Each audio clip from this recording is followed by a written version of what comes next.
Hello, story lovers. Welcome back to my channel. Madly in Love, Part 115.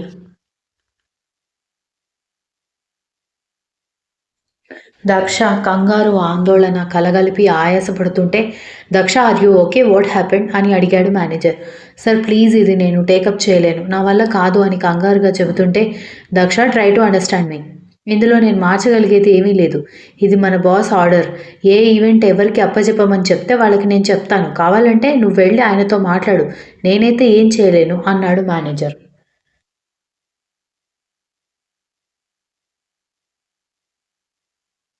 Sir boss దగ్గరికి నేను వెళ్ళలేను, దయచేసి మీరే నా తరఫున మాట్లాడండి అని దక్ష రిక్వెస్ట్ చేస్తుంటే దక్ష నేను ఇక్కడ మేనేజర్, బాస్కి అడ్వైజర్ కాదు.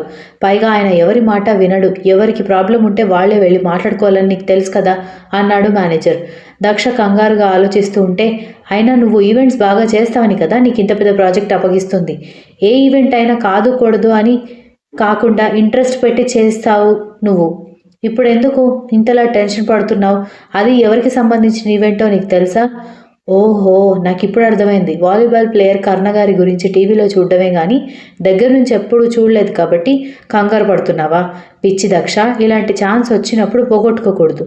దీనివల్ల నీకు ఇంకా పెద్ద పెద్ద ఈవెంట్స్ ప్రాజెక్ట్స్ దొరికే అవకాశం ఉంది. రెమ్యునరేషన్ పెరుగుతుంది, పేమెంట్ పెరుగుతుంది, అర్థం చేసుకో అన్నాడు మేనేజర్.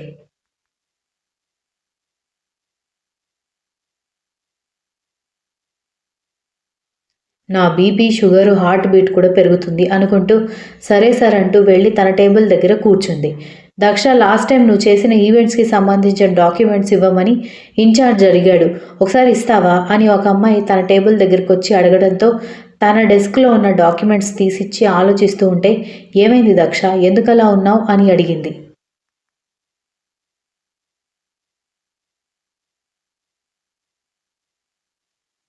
వాలీబాల్ ప్లేయర్ కర్ణ గారు ఉన్నారు కదా, ఆయనకి సంబంధించిన ఈవెంట్ గురించి ప్రాజెక్ట్ ఇచ్చారు. నాకు ఈవెంట్ చేయడం ఇష్టం లేదు, మార్చమంటే సార్ వినట్లేదు, దాని గురించి ఆలోచిస్తున్నాను అనగానే బాస్ దగ్గరికి వెళ్ళి అడగాలి కదా. మేనేజర్ చెప్పి ఊరుకుంటాడంతే. పాపం ఆయన మాత్రం ఏం చేస్తాడు అని అంది ఆ అమ్మాయి. అతనితో మాట్లాడి వృధా అని పర్లేదులే, ఎలాగోలా చేస్తాను. ఇంతోటి దానికి బాస్ వరకు ఎందుకు, పైగా అక్కడికి వెళ్ళినా నా రిక్వెస్ట్ యాక్సెప్ట్ చేస్తాడన్న నమ్మకం కూడా లేదు కదా అనగానే నిజమే కాబట్టి ఎలాగోలా ధైర్యం చేసుకుని నువ్వే చెయ్యి, నేను వెళ్తున్నాను అంటూ ఆ డాక్యుమెంట్స్ తీసుకుని వెళ్ళిపోయింది ఆ అమ్మాయి.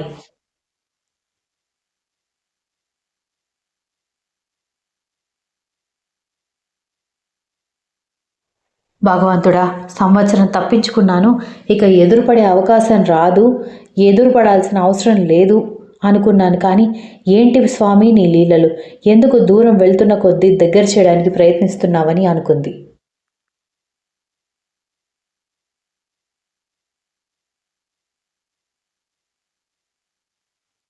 ఏం మాట్లాడుతున్నావు విరాట్ నువ్వు?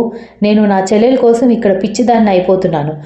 సంవత్సరం క్రితం వరకు మమ్మల్ని పట్టించుకొని అమ్మా నాన్న కూడా నన్ను దగ్గర తీసుకుని దక్ష కోసం ఏడుస్తున్నారు. ఇంతమంది బాధపడుతుంటే అబద్ధం చెప్పి ఎందుకు ఇంత నాటకం ఆడుతున్నావని అడిగింది దీక్షిత ఏడుస్తూ. బికాజ్ ఐ హేట్ హర్ అని అరిచాడు విరాట్.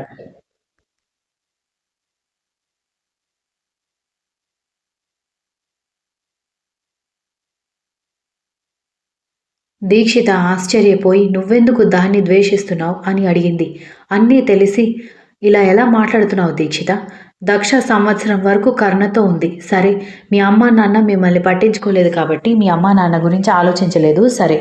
నువ్వు మీ అన్నయ్య తనని బాగా ప్రేమిస్తారు కదా, నీ గురించి ఆలోచించలేదు. నీకంటే ఎక్కువ కర్ణ ప్రేమిస్తాడు. వాడిని, వాడి ప్రేమని ఎడమకాలితో తన్నేసింది. బామ్మ, నేను, స్నేహ తనని ఎంతలా అభిమానిస్తాం, మమ్మల్ని గౌరవించలేదు. రోజు రోజుకి వాడు నీ చెల్లెల మీద ఉన్న కోపాన్ని అందరి మీద చూపిస్తూ ప్రపంచాన్ని వెలివేసి వాడు ఒంటరిగా ఉంటున్నాడు. ఇది వరకు వాడు పెంచుకున్న ఒంటరితనానికి 100 రెట్లు ఒంటరితనం పెంచుకున్నాడు. మనుషులన్నా ప్రేమన్నా వాడికి నమ్మకం పోయింది. వీటన్నిటికీ కారణం ఎవరు? నీ చెల్లెలు అని అన్నాడు కోపంగా.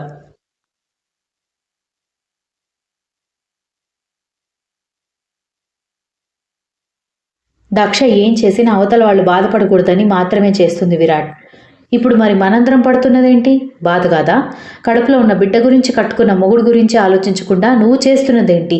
అని విరాట్ అడగడంతో అంటే ఏంటి? అందరూ పోతే పోయిందిలే అని దులిపేసుకున్నట్టు నా తోడబుట్టిన చెల్లెల గురించి నేను కూడా మర్చిపోయి నీతో ఆనందంగా బ్రతకమంటావా? అనగానే విరాట్ దీక్షిత అన్నాడు కోపంగా.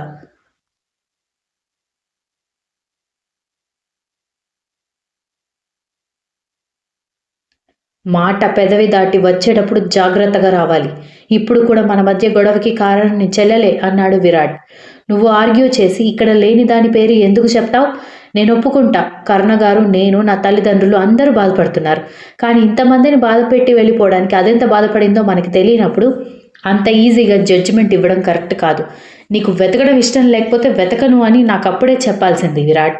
కానీ ఇన్ని రోజులు వెతుకుతున్నానని చెప్పి నమ్మించావు చూడు, ఇది నేను భరించలేకపోతున్నానని ఏడుస్తూ అక్కడి నుంచి వెళ్ళిపోయింది దీక్షిత.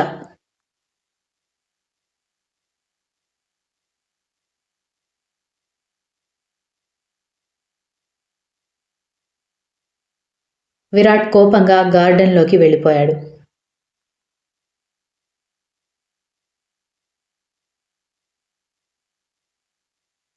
ప్రకాష్, దక్ష గురించి ఏమైనా తెలిసిందా అని నవీన్ ఫోన్ చేయడంతో లేదు నవీన్, మీ చెల్లెలు మొబైల్ నెంబర్ కూడా మార్చేసింది. దాంతో ఇంకా కష్టమైపోయింది.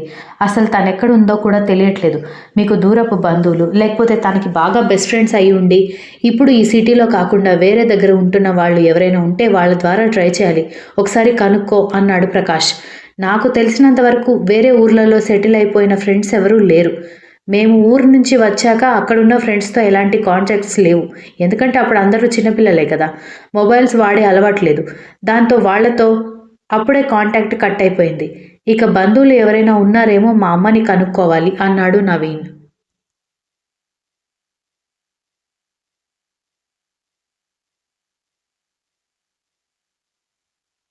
కర్ణ 4 నుంచి 5 వరకు జాగింగ్ చేసి, 5 నుంచి 6 వరకు పార్క్‌లో ఎక్సర్సైజ్ చేసి, చెమట తుడుచుకుంటూ, తను తీసుకెళ్లిన బాటిల్‌లో వాటర్ తాగుతూ ఇంటికి బయలుదేరాడు. కోరమీసం, నల్లటి ఒత్తైన జుట్టుతో, అదే అందమైన మొహంలో ఈసారి 10 రెట్లు సీరియస్‌నెస్ కలగలిపి ఉండేసరికి అట్‌లీస్ట్ అతనెవరో క్లోజ్‌గా తెలిసిన వాళ్ళు కూడా గుడ్ మార్నింగ్ చెప్పే ధైర్యం చేయలేకపోయారు.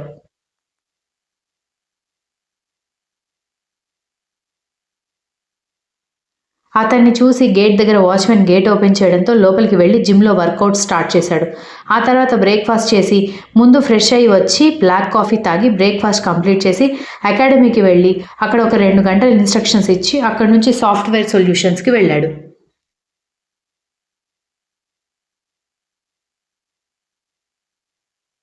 న్యూ బ్రాంచ్ ఇనాగరేషన్‌కి సంబంధించిన ఏర్పాట్ల గురించి అసిస్టెంట్ డీటెయిల్స్ చెబుతూ ఉంటే విని ఫైనల్ చేసి ఆ మంత్ స్టాటిస్టిక్స్‌లో పాటు రన్నింగ్‌లో ఉన్న ప్రాజెక్ట్స్ ఎంతవరకు వచ్చింది చెక్ చేసి స్లోగా ఉన్న వాళ్ళందరి బుర్ర వాష్ చేసి డెడ్‌లైన్‌కి 10 డేస్ ముందే కంప్లీట్ అవ్వకపోతే పింక్ స్లిప్ తీసుకొని వెళ్ళిపోవచ్చు అని వార్నింగ్ కూడా ఇవ్వడంతో దెబ్బకి వాళ్ళు ఆ నెక్స్ట్ నిమిషం నుంచి వర్క్ చేయడం స్టార్ట్ చేశారు.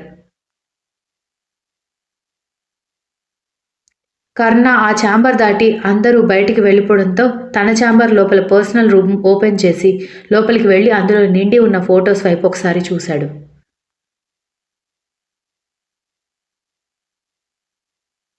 దక్ష డల్‌గా ఇంటికి రావడం చూసి ఏమైంది దక్ష? ఎందుకలా ఉన్నావు? అంతా బాగానే ఉందా? అని అడుగుతున్న వసుంధర వైపు ఒకసారి చూసి బాగానే ఉంది అత్తయ్య. నాకు కాస్త తలనొప్పిగా ఉంది. నేను వెళ్లి రెస్ట్ తీసుకుంటాను అంటూ కిచెన్‌లో ఏమైనా హెల్ప్ చేయాలా? అని అడిగింది. ఇంట్లో ఉండేది మన ముగ్గురమే కదా! నేను వంట చేస్తానులే. నువ్వు వెళ్లి రెస్ట్ తీసుకో. కాఫీ పంపిస్తాను. తాగి డిన్నర్ టైం వరకు కాస్త అలా అడ్డం పడుకో. తలనొప్పి తగ్గుతుంది అని చెప్పి కాఫీ పంపించింది వసుంధర.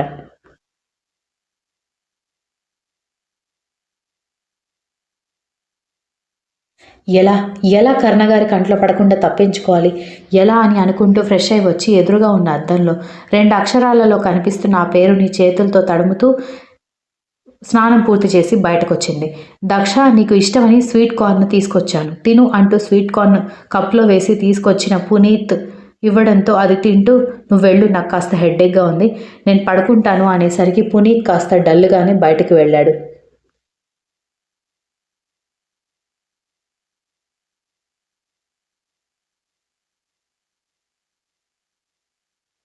ఆరేసిన బట్టలు తీస్తున్న ఇందిరా దగ్గరికి వెళ్ళి, అమ్మ నీతో కొంచెం ముఖ్యమైన విషయం మాట్లాడాలి. మనకి తెలిసి మనం ఇప్పుడు కాంటాక్ట్లో లేని బంధువులు నీకెవరైనా తెలుసా? తెలిస్తే చెప్పమ్మా ప్లీజ్ అన్నాడు నవీన్. ఇప్పుడెందుకు అడుగుతున్నావు నవీన్ అని ఇందిర అడగడంతో ఒకవేళ వాళ్ళ దగ్గరికి దక్ష ఏమైనా వెళ్ళిందేమోనని నా అనుమానం అనగానే ఇందిర బాగా ఆలోచించి, కానీ ఆమెకి అప్పటికే వయసు ప్రభావం పడేసరికి త్వరగా ఏమీ గుర్తు రాకపోవడంతో నేను ఆలోచించి చెప్తాను నవీన్. వయసు మీద పడింది కదా, త్వరగా ఎవరూ గుర్తు రావట్లేదు అని చెప్పడంతో సరే అంటూ ఇంట్లోకి వెళ్ళిపోయాడు నవీన్.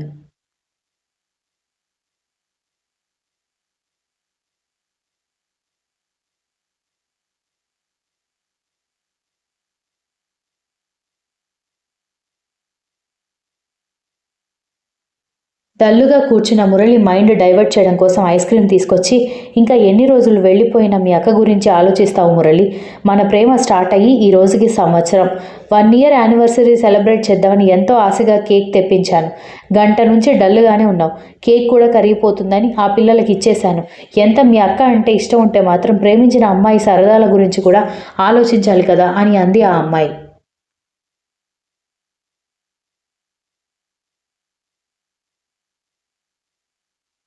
నువ్వు నా ప్రేమని యాక్సెప్ట్ చేశావని సంతోషంలో ఇంటికి వెళ్ళేసరికి మా అక్క కనిపించట్లేదన్న వార్త.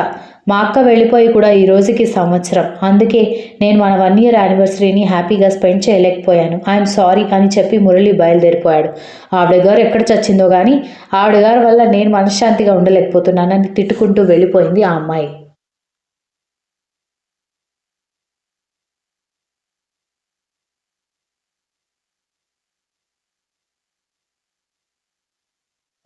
ఆ రోజు రాత్రి విరాట్ వచ్చేసరికి దీక్షిత భోజనం చేస్తూ కనిపించడంతో, ఏంటి నేను వచ్చే వరకు ఆగకుండా తింటున్నావు?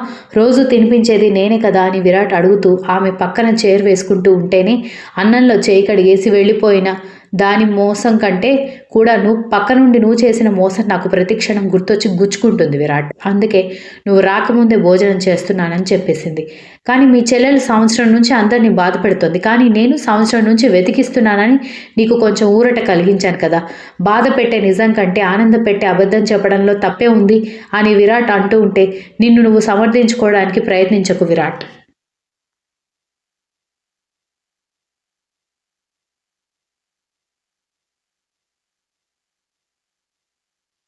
నీ స్నేహితుడి కోసం నువ్వు ఆలోచిస్తూ ఉంటే తోడబుట్టిన నా చెల్లెల కోసం నేను ఆలోచించలేనా? అయినా గ్రాడ్యుయేషన్లో కలిసిన నీ స్నేహితుడి మీద నీకంత ప్రేమ ఉంటే పేగు తెంచుకుని పుట్టిన నా చెల్లెల మీద నాకెంత ప్రేమ ఉంటుంది? చిన్నప్పటి నుంచి దాన్ని నా చేతులతో పెంచుకున్నాను. స్కూల్కి నేనే తీసుకువెళ్ళి నేనే తీసుకొచ్చి ప్రతి క్షణం అంటి పెట్టుకున్న నేను దాన్ని దూరం చేసుకుని ఎంత బాధపడుతున్నానో నీకేం తెలుసు? నువ్వు ద్వేషించినంత ఈజీగా నేను ద్వేషించలేను. దక్ష చేసింది తప్పైతే నువ్వు చేసింది తప్పే. నువ్వు చేసింది కరెక్ట్ అయితే దక్ష చేసింది కరెక్టే అంది. Continues. If you like this story, please like, share, comment and don't forget to subscribe.